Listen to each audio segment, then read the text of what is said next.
Sejam bem-vindos ao Polideia Cast. Todos somos políticos. E temos uma ideia sobre política. Eu sou Rogério Oliani. Eu sou Ricardo Castilhos. E hoje, Castilhos, nós estamos recebendo o advogado. Eu vou falar advogado com todas as letras porque é a sua principal profissão. E ele falou pra mim, eu prefiro Alex, então eu vou pelo Alex. Alex Galho, presidente da OAB. É um prazer te ter aqui, Alex. É um prazer estar aqui com vocês. A gente acompanha o programa.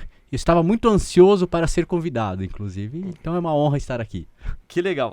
Alex, eu gosto sempre de fazer uma apresentação. Apesar de a gente receber um briefing, as pessoas que estão em casa, elas não leem o que está escrito no nosso papel.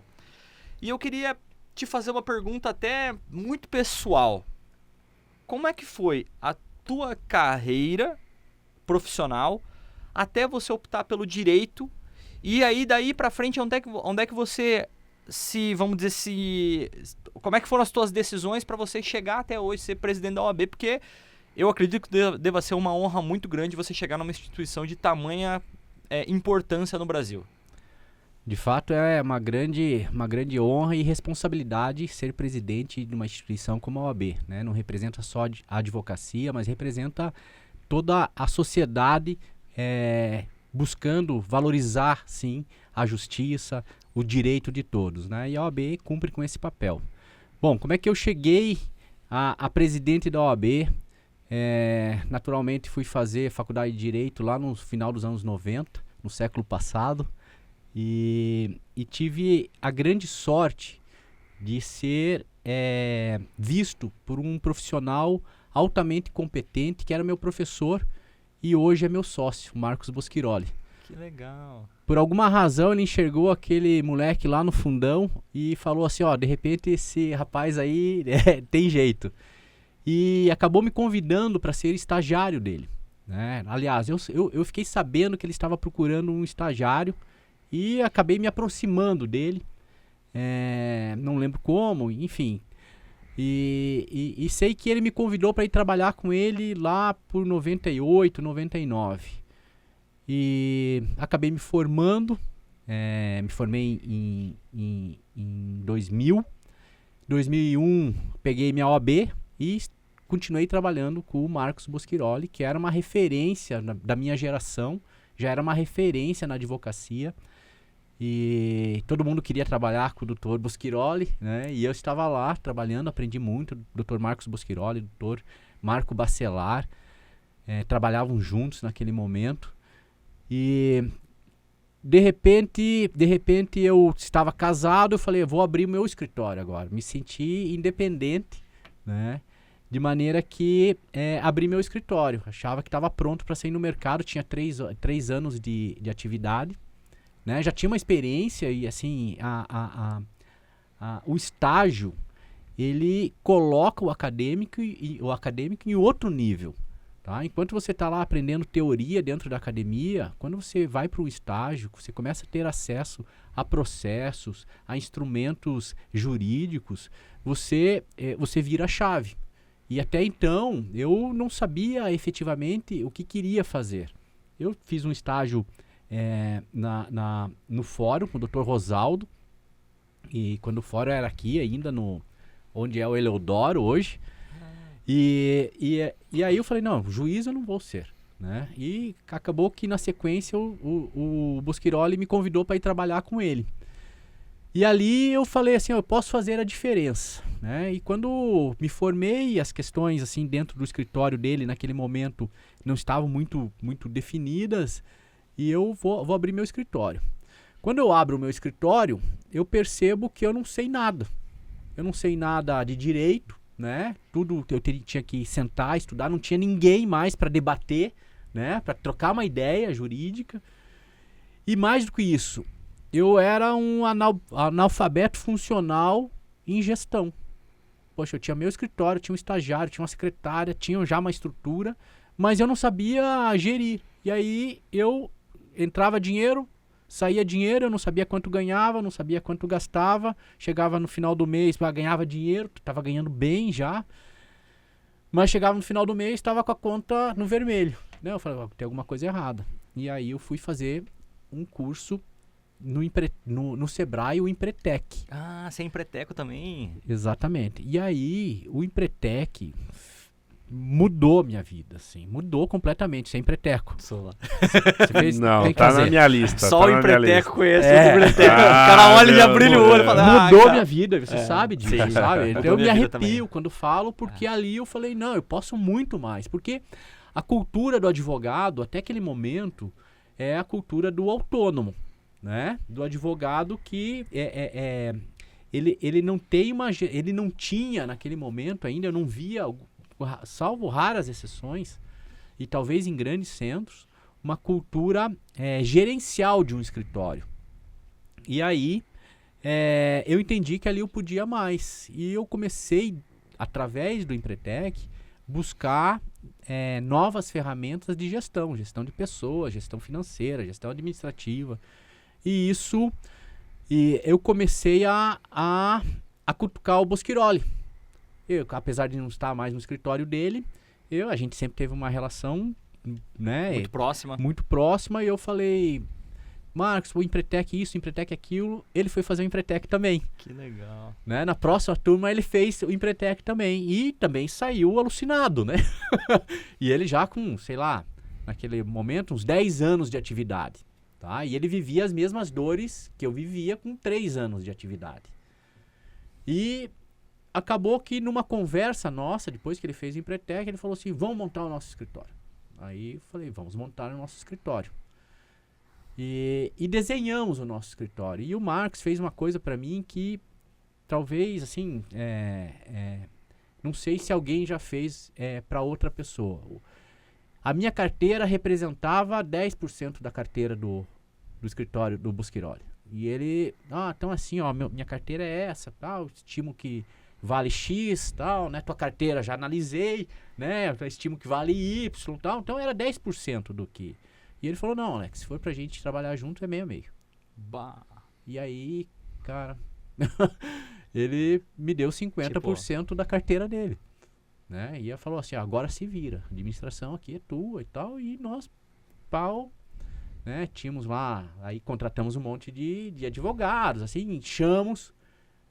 Percebemos que não ganhávamos dinheiro, faturava um monte, mas não ganhava dinheiro, né? Estava vivendo o mesmo problema.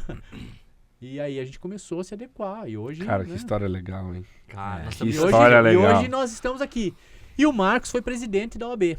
Eu que começo é o seguinte, você que é advogado jovem, acho que só você passa por esse tipo de situação, tá aqui, ó, presidente da OAB, subseção de Cascavel, contando que já passou por isso, né? Nossa. Eu tenho mais uma coisa pra falar. Os dois, você, Alex, Dr. Marcos, já estão super convidados pra vir no Arct pra gente falar da empresa, Legal. né? É, Pra claro. gente falar Vamos sobre falar essa, sobre porque gestão na Falar advocacia. sobre gestão da advocacia, acho que seria Legal. muito legal. É um prazer. Então é isso. E aí, o Marcos foi E eu vivo a OAB desde que eu era acadêmico. A OAB me proporcionou relacionamento. E eu descobri, através da atuação do Marcos Bosquiroli, através da atuação, assim, quando eu comecei a frequentar a OAB, era o Dr. Maurício Vieira, o presidente. E eu comecei a perceber que os advogados, eles são parceiros em muitos negócios. E ali eu comecei a criar relacionamentos de negócios. Então eu fui estudar, por exemplo, quando eu me formei, eu fui fazer um curso, na época não tinha cursinhos aqui para passar na OAB, tá, né, para fazer a OAB, eu fui fazer lá no Luiz Carlos Gomes, lá em Curitiba. E eu lembro que eu recebi um tempo depois, e às vezes ele lembra disso, o Dr. Aldo Parjanello, eu mandei um fax para todos os advogados da cidade, dizendo assim, ó, estarei em Curitiba do período tal a tal, se alguém precisar de uma diligência no tribunal, estou à disposição. Genial. Né? E aí, eu recebi, né, ainda ganhei uns trocos lá fazendo diligências no tribunal. Era tudo processo físico, né? Sim. E percebi que a OAB, ela poderia ser um instrumento de negócios entre advogados. No nosso escritório, muito da nossa receita advém de parcerias. Às vezes cai um recurso lá que a gente nem sabia, nem lembrava mais que tinha, sabe? Ó, uma parceria de 10 anos atrás, o advogado terminou o processo agora. Tô vindo aqui pagar tua participação lá da indicação, enfim, coisas dessa natureza. E isso me motivou a mostrar, principalmente para a advocacia iniciante, que a OAB pode servir como instrumento para a gente buscar negócios, ganhar dinheiro. Tá? Então eu estimulo muito as pessoas a participarem da OAB. Castilhos aqui é um exemplo disso, eu incomodo bastante ele para participar, de maneira que lá dentro, os relacionamentos, o network que se forma lá dentro, vira, além de parceria, vira sociedade. Já vi muitas sociedades nascendo ali dentro. Sim. Né? Então, tendo isso como exemplo, me motivou a colocar meu nome à disposição em 2022, né, 2021, colocar meu nome à disposição de um grupo, né, e na qual eu fui escolhido a representar esse grupo e acabei sendo eleito com 1.300 e poucos votos, e estou aí, indo para o final da nossa gestão. Estamos falta 6 meses, e eu digo assim, um grande desafio, uma grande experiência, a maior experiência da minha vida depois de ser pai. A maior experiência, porque ali eu aprendi muitas coisas eu sempre fui um ser muito reativo, assim, de responder, de querer debater, de discutir ideias, sabe? Assim, de querer participar de um debate. E a OAB me trouxe a serenidade de ouvir bastante, refletir para ir falar, sabe? Então, fora gerir 3.600 advogados, interesses de 3.600 advogados, nós temos lá 36 comissões dentro da OAB. Comissões são grupos de trabalho, para quem não conhece. Essas 36 comissões aí, eu calculo que nós temos aí em torno de 250 advogados e advogadas que trabalham, se dedicam, servem a OAB de forma voluntária, porque reconhece a importância da OAB, não só para eles, mas para tudo isso que eu disse de relacionamento, e participam com vontade. Então, gerir projetos, gerir pessoas, que é a parte mais difícil, né, e fazer uma instituição funcionar, né, e ter uma representação de acordo com o que uma instituição como a OAB precisa, né? Eu tenho uma equipe de diretoria muito forte, né, que me ajuda bastante. Não faço sozinho, na verdade eu falo assim, se a gente não atrapalhar, a OAB funciona muito bem. Então, chegam projetos, nós colocamos uma metodologia de que quando uma comissão quer desenvolver uma ação, apresenta um projeto, custos, né, tempo, agenda, tal, né, para que a gente analise. Mas nós nunca, para não dizer nunca, nós em 2 anos e meio, nós indeferimos um projeto que não tinha nada a ver com a advocacia, não tinha nada a ver com a sociedade, então todos os projetos que chegaram para nós deferimos e apoiamos, fomentamos. Né? Vocês têm um planejamento estratégico também das comissões, né? Do que é feito, que é feito, planejamento pro ano, achei bem legal isso. E eu ia fazer um comentário, eu não ia fazer, mas eu vou fazer. Doutor, eu tô com a impressão que você tá ficando com o cabelo mais branco, cara. É a experiência do cargo, hein? A minha família é de cabelo branco, assim, mas o cargo com certeza traz uma responsabilidade. A gente trabalha full time, tá? A gente atende de madrugada. Meu celular eu não coloco um silencioso, tá? De madrugada, às vezes, tem advogados com problemas. Tivemos poucos, tá? Nesses 2 anos e meio. Pouco mesmo. De precisar, de madrugada, acionar um membro da comissão de prerrogativas, né? Mas acontece muito. Não aqui na nossa subseção, nós temos um relacionamento muito bom com os agentes do sistema de segurança, que respeitam a advocacia e assim como nós respeitamos a eles. Mas às vezes dá um probleminha que nós temos que agir.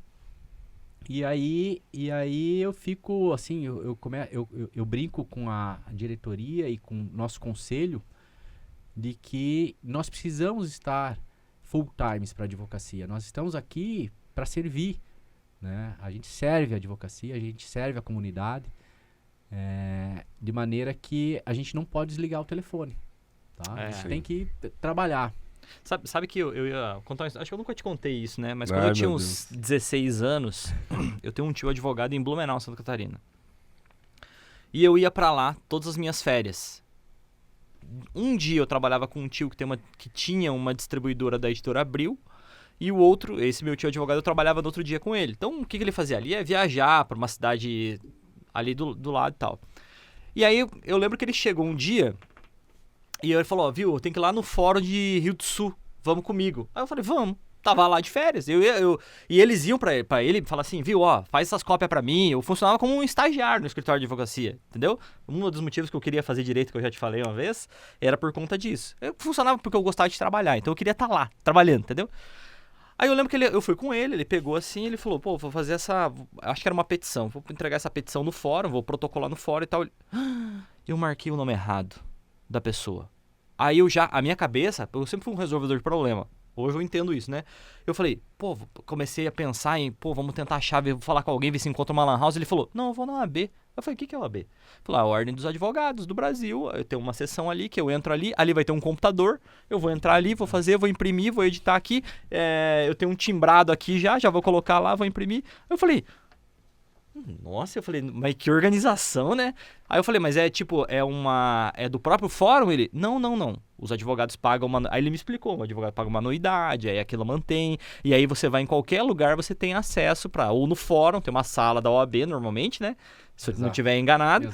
E na própria OAB também, lá, agora olhando a sede nova lá, eu tô lembrando, lá tem uma sala que o advogado pode inclusive atender lá, né? Exatamente. Então eu falei assim, pô, cara, que mão na roda que a OAB é para os advogados. Mas né? é muito mais que isso, tá? Claro que, mas eu tô falando da visão de uma pessoa de 15 anos que não tinha conhecimento algum sobre a vida e fala assim, pô, é uma facilidade. Acredito que tenha muito mais coisa.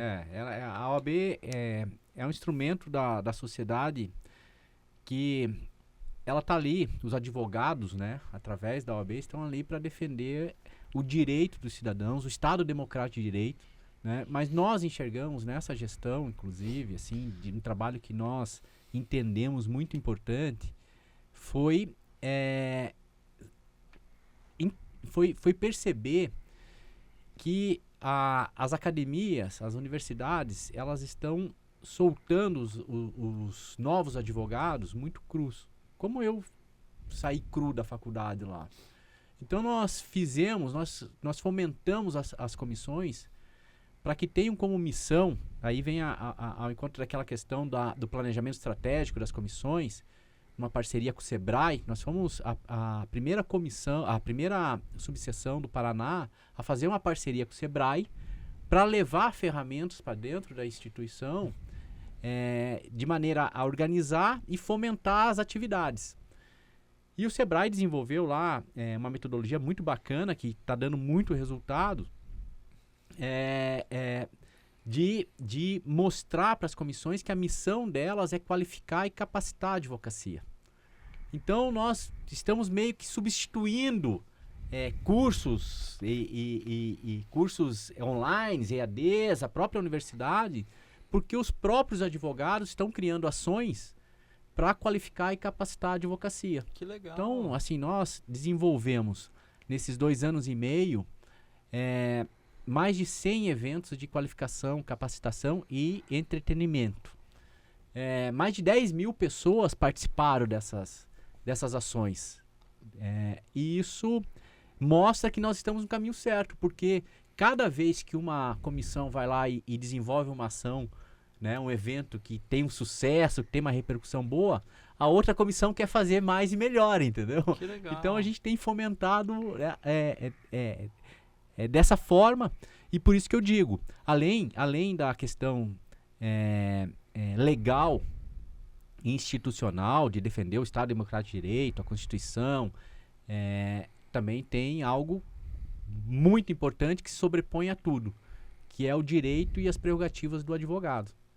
Então, nós não admitimos que nenhum advogado seja desrespeitado. Nós entendemos que não existe hierarquia entre agentes do sistema de segurança, sistema judicial, né, juiz, promotor, delegados e advogados. Então nós exigimos e buscamos esse respeito constantemente junto a esses agentes.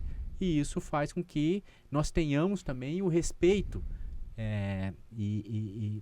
desse público externo da OAB, né, digamos assim. E é um trabalho que é contínuo. A gente viu recentemente aqui uma repercussão de um problema com um promotor e com um advogado. O promotor perdeu a mão, o promotor acabou perdendo o controle. E foi um caso nacional isso aí, né? Foi um caso nacional, acabou repercutindo Sim. nacionalmente, né? Mas por quê? Porque justamente o promotor, ele se perdeu.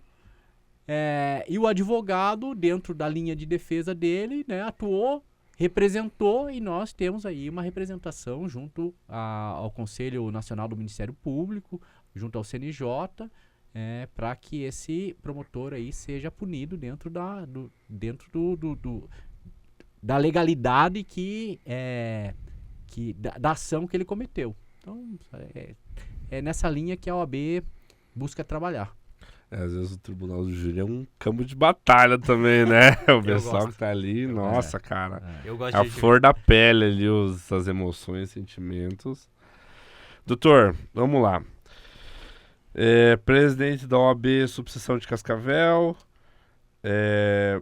Você está aqui como diretor de Comitê de Ética da SIC, Associação Comercial e Industrial de Cascavel. Também está aqui no Conselho de Administração do Futebol Clube de Cascavel.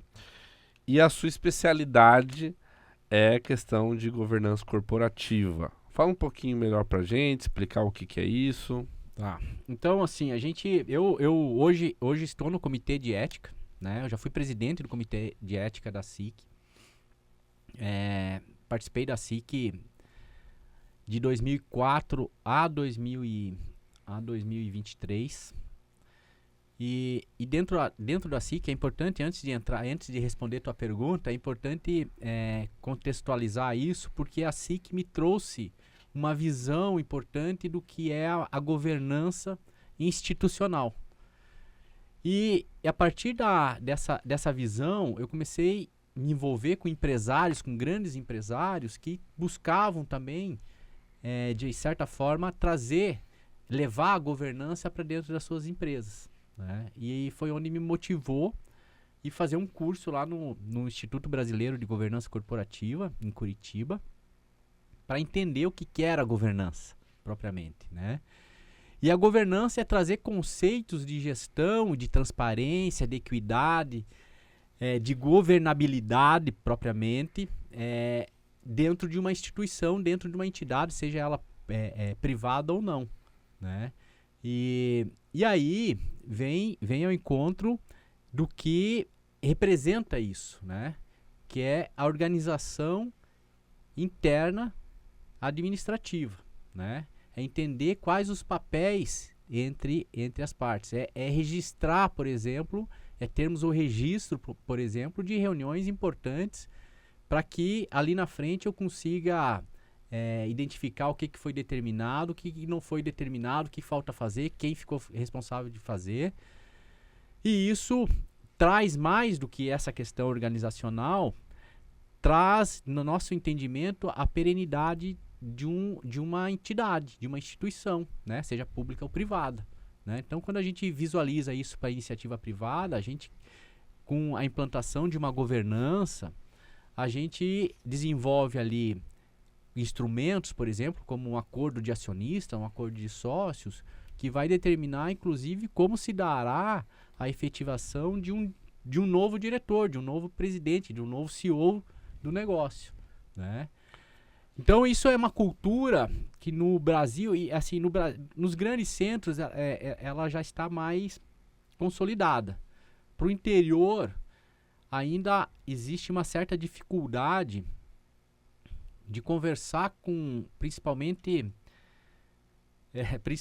assim, numa região onde nós temos muitas empresas familiares.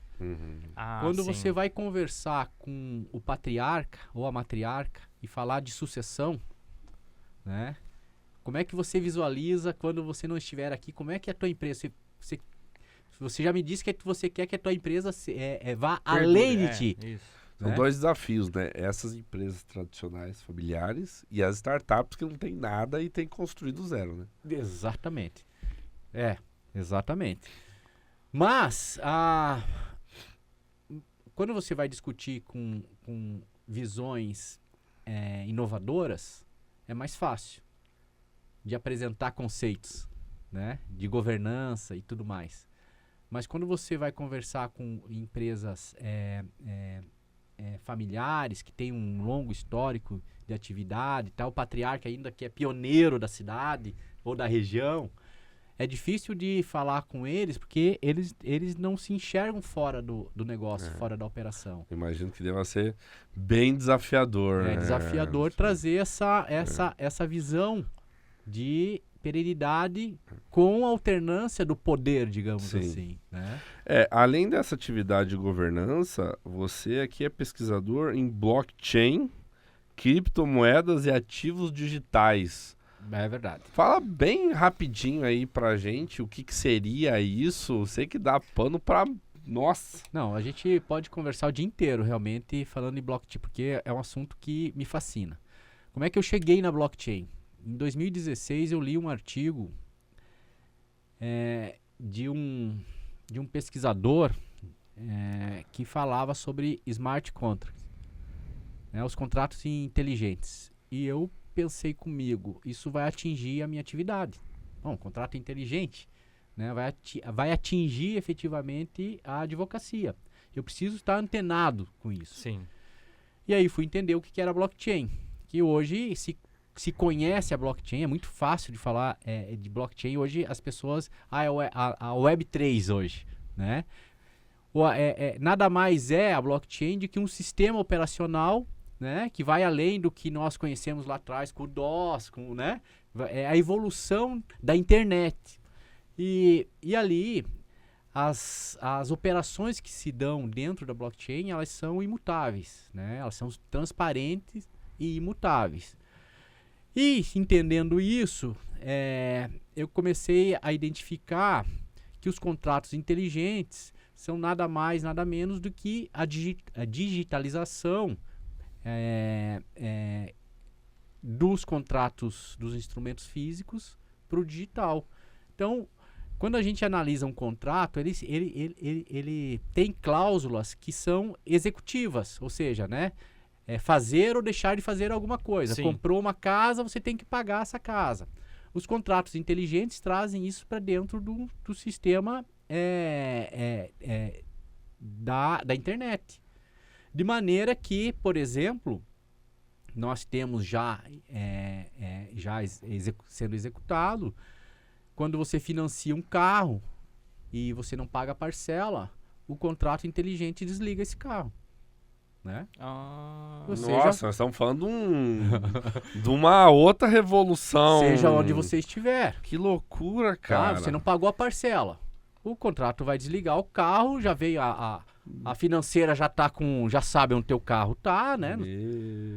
E aí vem Não, tudo, isso... a internet das coisas, Sim. tudo envolvido nesse Nossa, processo. dá um papo. O cara que é picareta, o cara fala assim, pô, isso é péssimo, porque isso fere a minha liberdade, qualquer coisa assim. Mas pra sociedade, isso vai diminuir o risco, vai baratear o carro, vai baratear o custo, muito. aumenta a segurança, O né? custo efetivo total, que é quando você vai fazer um financiamento lá, teu E7, o custo efetivo total vai diminuir muito por conta disso. Então, assim, Porque aí você tira o risco, né? Inibe o risco. Então, o que acontece? Exatamente. Então, o que acontece?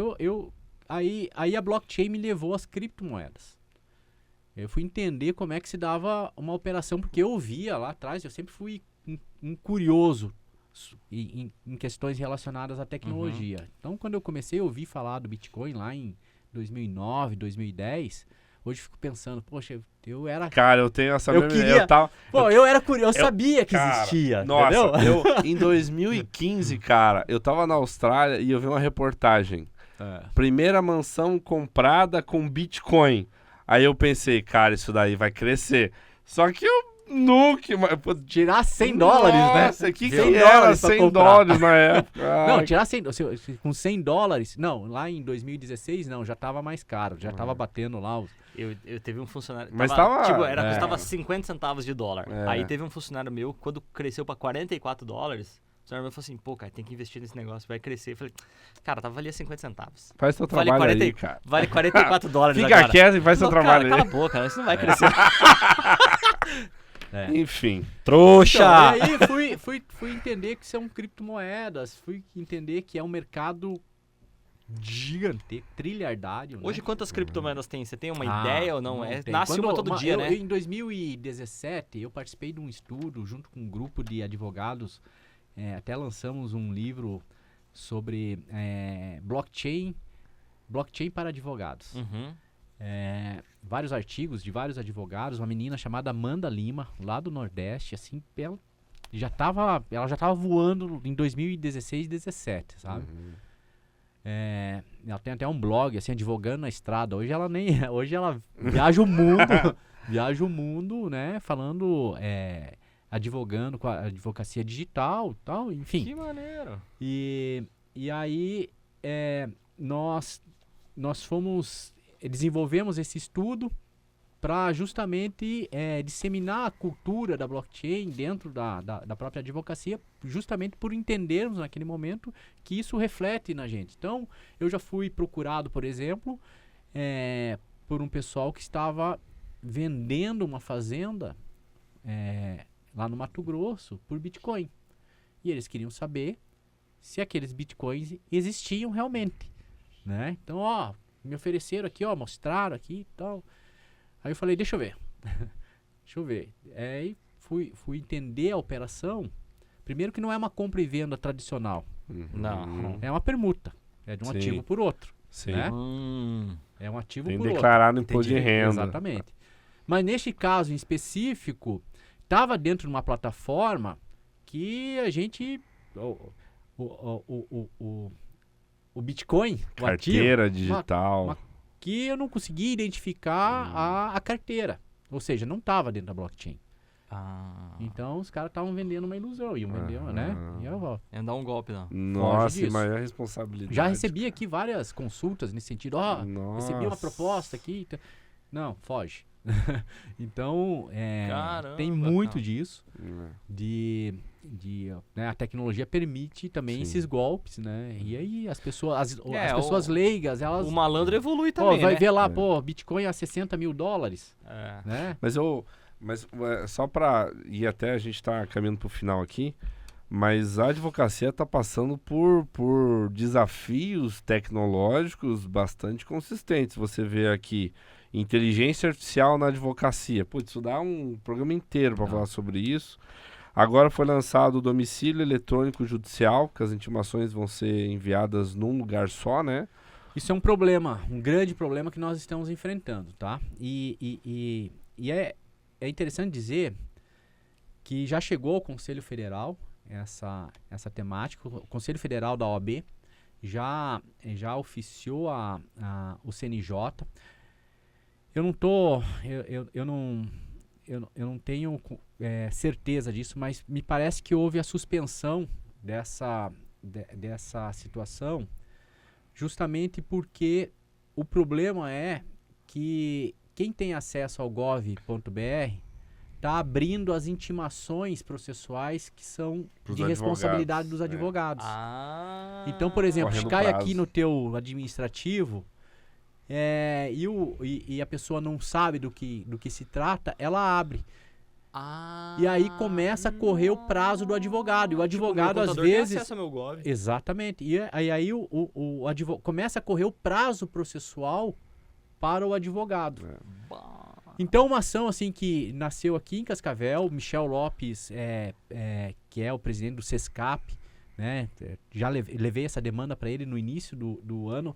Para ele, enquanto contador, não faz diferença nenhuma, mas para a advocacia faz muita, porque isso traz consequências graves. Por exemplo, um advogado não perceber, né? Ele tem lá previsto que o prazo dele vai se abrir daqui 10 dias. Sim. e alguém abre o prazo antes. É. Se ele não prestar atenção, se ele não estiver acompanhando e assim, dependendo do volume de Nossa. processo, Sim. perde o prazo. É. Sim. E perdeu o prazo, perde o processo, eventualmente.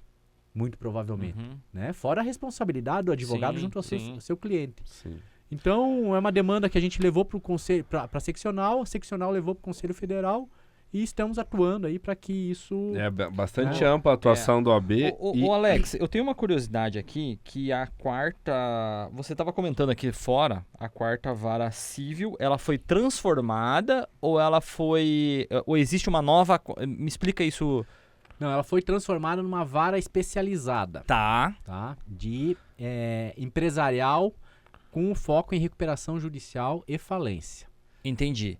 Tá? Então, Regionalizado. regionalizada. Isso, ela é regional. Tá. Regional. Deixa eu te perguntar assim, como cidadão, até para os dois advogados que estão aqui. As pessoas, existe a gente viu na caminhada contra a pedofilia que existiu uma luta lá para a instalação da segunda vara civil da mulher, adolescente, eu não vou lembrar o nome técnico, mas Exato. nessa abrangência. O que é que muda para o cidadão cascavelense, para a pessoa que mora aqui, quando existe uma abertura de uma nova vara, seja ela civil, seja uma especialização dessa vara, ou abertura, vem novo juiz para cá, os processos vão andar mais rápido, o que muda de fato para as pessoas? São duas situações diferentes, tá? O fato de abrir uma vara especializada em direito empresarial, para nós, cidadãos, muda muito, muito pouco. Mas para as empresas, Tá. ela muda, tá? Quando a gente fala de um segundo juizado especial de violência contra a mulher, contra Adolescente, criança. e idosos, Aham. tá? Idosos, isso mesmo. muda muito para a sociedade. Muda demais. Essa era a nossa principal briga. Na verdade, a quarta vara especializada de empresarial, para nós, ela vem trazer um problema aqui para Cascavel. Porque 44 comarcas da nossa região, todos os processos de recuperação judicial e falência virão para cá. E vem para cá, mas o tribunal não mandou um novo juiz, não mandou uma nova estrutura. Só foi mudada. Só mudou. Mas, de certa forma, isso fortalece Cascavel como polo administrativo, não?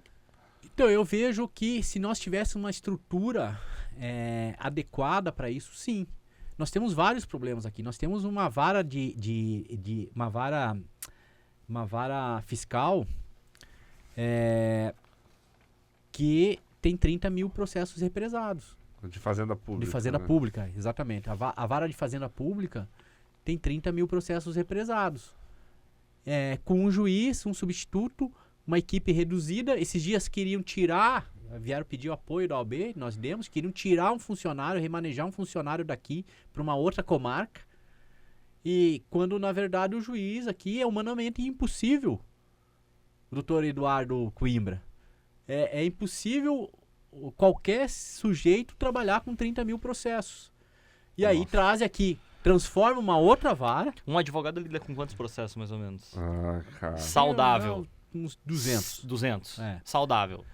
Mas quando Pô, a gente 30 fala... Tem que ter software, mas cara. quando a gente... Tem que ter software. Tem que ter software. Mas quando a gente fala em uma vara especializada de violência doméstica, que também houve, assim, ao invés de instalar uma nova vara, foi transferida, foi transformada uma vara criminal em vara especializada. Não mandaram uma nova estrutura com novos funcionários, né? Mas, neste caso, é uma briga antiga da gestão ainda passada do Dr. Jurandir Parzianello, que nós encampamos essa briga junto com o Ministério Público, com a magistratura, de tamanha importância e trouxemos a sociedade civil organizada. Talvez tenha sido, dos últimos tempos, a maior ação desenvolvida não só pela OAB, mas pela sociedade civil organizada, de trazer um segundo juizado especial de violência doméstica, porque nós temos aqui um represamento muito grande. Depois da pandemia, durante a pandemia, depois da pandemia, os casos de violência doméstica subiram absurdamente. Acho que alguém vai fazer algum estudo a respeito disso. Em Cascavel, especificamente, subiu muito. E, por exemplo, nós tínhamos audiências sendo marcadas para 2026 já. Nossa. Então, que estímulo nós damos para as vítimas de violência doméstica fazerem a denúncia? Não há justiça nessa Não há demora, justiça. né? Nessa Então, quando demora não há justiça. transforma A gente vai fazer justiça pra você, mas daqui a 2 aninhos. quando transformamos uma vara criminal em num juizado especial, neste caso, sim, foi muito importante, Sim, tá? Porque ele vem efetivamente trazer uma solução perfeito. para a sociedade, né? Ótimo.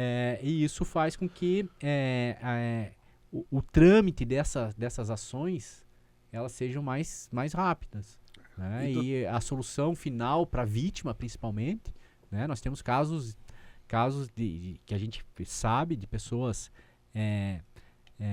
que a gente acabou conhecendo, trazendo esses relatos de que a mãe, os filhos, todos, né, não tinham segurança nenhuma contra o agressor, justamente por causa dessa demora que estava acontecendo nas... Como é que botam medidas e tudo mais? Nessa linha, doutor, como é que o senhor enxerga aí a Cascavel do futuro? Bom, eu vejo o Cascavel sendo construída ainda. Nós aumentamos consideravelmente a população a cada 10 anos, né? Então, a cada 10 anos, se você observar o que éramos em 2010, nós tínhamos em torno de 200 mil pessoas em Cascavel, né? O crescimento é constante, né? Então, eu vejo Cascavel, principalmente durante esses últimos 20 anos, ela sendo construída de forma consistente.